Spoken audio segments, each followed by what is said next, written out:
அதை நலம் கெட புழுதியில் விழுவதொன்று.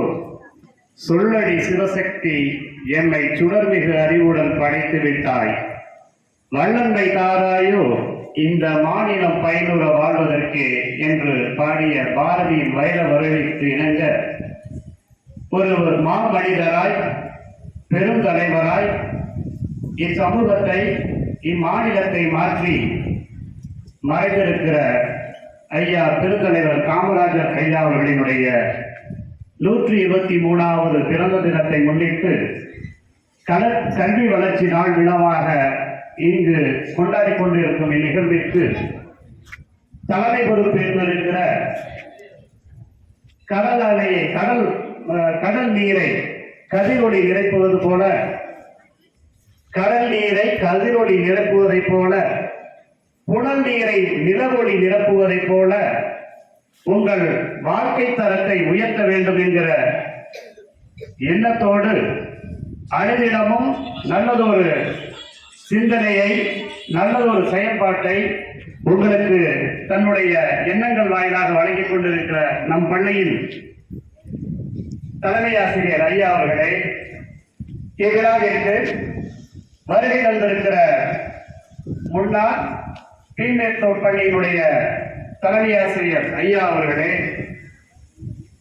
நம் பள்ளியின் கல்வி மேலாண்மை குழு தலைவி அம்மையார் அவர்களே, எனக்கு முன்னே வாழ்த்துறை வழங்கி சென்றிருக்கிற இப்பள்ளியின் புவியியல் ஆசிரியர் அம்மையார் அவர்களே, வரவேற்புரை நிகழ்த்திய நம் பள்ளியின் வேதியியல் ஆசிரியர் ஐயா அவர்களே, மாணவரை ஒரு நல்லதொரு சமூக மாற்றத்தை உருவாக்க வேண்டும் என்கிற நோக்கத்தோடு ஒவ்வொரு நாளும் இப்பள்ளிக்கு வருகை தந்து நல்ல சமூக மாற்றத்தை உருவாக்கி கொண்டிருக்கிற சமூக விஞ்ஞானிகளாகிய இருபால் நல்லாசிரியர் பெருமக்களே, எதிர்கால ஒளி விளக்காய் பிரகாச இருக்கிற அன்பிற்குரிய மாணவ செல்வங்களே, உங்கள் அத்துணை பேருக்கும் என்னுடைய கல்வி வளர்ச்சி நாள் விழா வாழ்த்துக்களோடு அன்பான காலை வணக்கத்தையும் மகிழ்ச்சியோடு தெரிவித்துக் கொள்கிறேன்.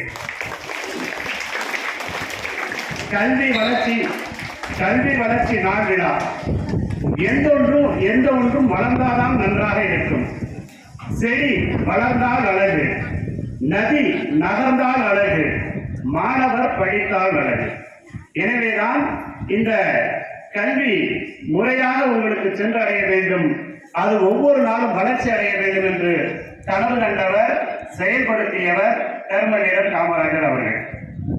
காமராஜர் அவர்கள் 1 கிலோமீட்டருக்கு ஒரு துவக்கப்பள்ளி என்றும், 3 கிலோமீட்டருக்கு ஒரு நடுநிலைப் பள்ளி என்றும், 5 கிலோமீட்டருக்கு ஒரு உயர்நிலைப் பள்ளி என்றும், 7 கிலோமீட்டருக்கு ஒரு மேல்நிலைப் பள்ளி என்றும் கனவு என்று அதை செயல்படுத்தினார். எனவேதான் நாம் எல்லாம் இன்றைக்கு படித்து கொண்டிருக்கிறோம். மாணவ செல்வங்களே, மாணவர்களாக இருக்கக்கூடிய நீங்கள் உங்களுடைய வாழ்வை எப்படி பயன்படுத்த வேண்டும் என்றால் கல்விக்காக பயன்படுத்த வேண்டும். ஆனால் இன்றைக்கு செல்போனிலும் தொலைக்காட்சியிலும் நம்முடைய வாழ்க்கையை துளைத்துக் கொண்டிருக்கிறோம். நான் அண்மையிலே படித்த ஒரு நிகழ்வு என்னவென்றால், ஒரு மாணவன் தன்னுடைய தாயிடம் சென்று எனக்கு சைக்கிள் வேண்டும் என்று கேட்கிறார். இந்த தொலைக்காட்சி செல்போன்ல எந்த அளவுக்கு உங்களை பாதிக்குது அப்படிங்கிறதுக்காக நீ சொல்லுகிறேன். ஒரு மாணவன், ஒரு குழந்தை, 2ஆம் வகுப்பு படிக்கின்ற குழந்தை தன்னுடைய தாயிடம் சென்று எனக்கு ஒரு சைக்கிள் வேண்டும் என்று கேட்கிறது. அம்மா ரொம்ப சொல்றாங்க, நீ எதையும் ஒழுங்கா செய்யறது கிடையாது, எனவே எல்லாத்தையும் சரியாக செய்வேன் என்று நீ பிள்ளையாருக்கு கடிதம் எழுதுங்கிறாங்க. உடனே தன்னுடைய நோட்டு எடுக்கிறான், ஒரு பேப்பரை கிழிக்கிறான். பிள்ளையாரப்பா, அம்மா மட்டும் எனக்கு சைக்கிள் வாங்கி கொடுத்தா நான் வீட்டு பாடத்தை சரியாக தன்னுடைய பூஜை ரூமுக்கு போறான். அங்க பார்வதி தாயுடைய போட்டோ இருக்கு, புகைப்படம். அதை எடுத்துட்டு போய் தன்னுடைய பேக்குள்ள மறைச்சு வச்சுட்டான், சிப்ப போட்டான். இப்போ ஒரு பேப்பர் எடுத்தான், பிள்ளையாரை வணக்கம், உனக்கு உங்க அம்மா முழுசா உயிரோட வேணும்னா வீட்டு தெரு முனையில் இருக்கக்கூடிய பிள்ளையாரை பண்ணிட்டு சைக்கிளோட நம்ம ஓடிக்க சொல்றோம். ஆக இன்றைக்கு தொலைக்காட்சிகள் இப்படிதான் நம்மை உருவாக்கி கொண்டிருக்கிறது. இதுவல்ல முன்னேற்றம். மாணவ செல்வங்களே, கல்வி ஒன்றுதான் ஒரு சமூகத்தை மாற்றும், கல்வி ஒன்றுதான் ஏற்றமிகு ஒரு சமூகத்தை உருவாக்க முடியும் என்பதற்காகத்தான் காமராஜர் அவர்கள் நிறைய பள்ளிக்கூடத்தை திறந்திருக்கிறார். காமராஜர் ஒரு முறை குஜராத்திற்கு சொல்கிறார். அவர் எப்படிப்பட்ட மனிதர் என்பதற்காக சொல்கிறேன். குஜராத்திற்கு ஒரு முறை செல்கிறார். அங்கே எல்லோரும் ஹிந்தியில் பேசுகிறார்கள். ஜவஹர்லால் நேரு பிரதமர் அவர்கள் தலைமை தாங்குகிறார். அங்கே காமராசருக்கு பேசக்கூடிய வாய்ப்பு கிடைக்கிறது. ஒரு 5 நிமிடம் உரையாற்றுகிறார். 5 நிமிடம் உரையாற்றுகிறார். தமிழில் தான் பேசுகிறார். அங்கே இருப்பவர்களும் ஹிந்தி பேசுபவர்கள், ஹிந்தி மற்ற மொழிகளை பேசக்கூடியவர்கள். 5 நிமிடம் உரையாற்றுகிறார். உரையை முடிக்கிறார். பயங்கரமான கைத்தட்டல். எல்லோரும் எழுந்து கைத்தட்டுகிறார்கள். செய்தியாளர்கள் அந்த மக்களை பார்த்து கேட்கிறார்கள், அவர் தமிழிலே பேசினார், உங்களுக்கு என்ன புரிந்தது, எதற்காக கைத்தட்டுகிறீர்கள் என்று சொல்லி.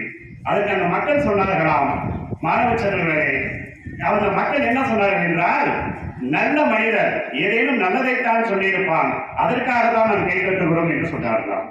ஆக காமராஜர் தமிழ்நாட்டில் மட்டுமல்ல, இந்தியா முழுமைக்கும் பல தலைவர்களை உருவாக்கி இருக்கிறார். பல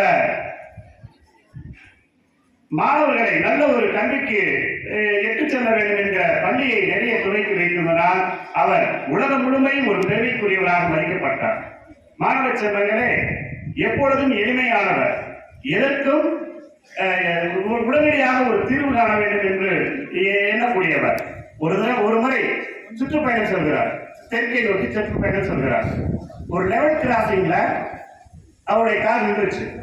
ட்ரெயின் போற வரைக்கும் அப்படி பார்த்துட்டு இருக்கார். சிறுவர்கள் எல்லாம் மாடு மேய்த்துக் கொண்டு இருக்கிறார்கள். அவர்களை ஒருவனை அழைத்து, ஏன்பா நீங்க பள்ளிக்கூடத்துக்கு போறியான்னு கேட்கிறாங்க. பள்ளிக்கூடத்துக்கு நாங்க போனா சோறு யார் போடுவோம், வயிற்றுக்கு நாங்க என்ன பண்றதுன்னு சொல்லி கேட்கறாங்க. கேட்கறது முதலமைச்சர் தெரியாது அந்த மாணவனுக்கு. எங்களுக்கு சோறு யார் போடுவா அப்படின்னு சொல்லி கேட்கறான். உடனே, ஓ சோறு போட்டா பள்ளிக்கூடத்துக்கு வருவீங்களா?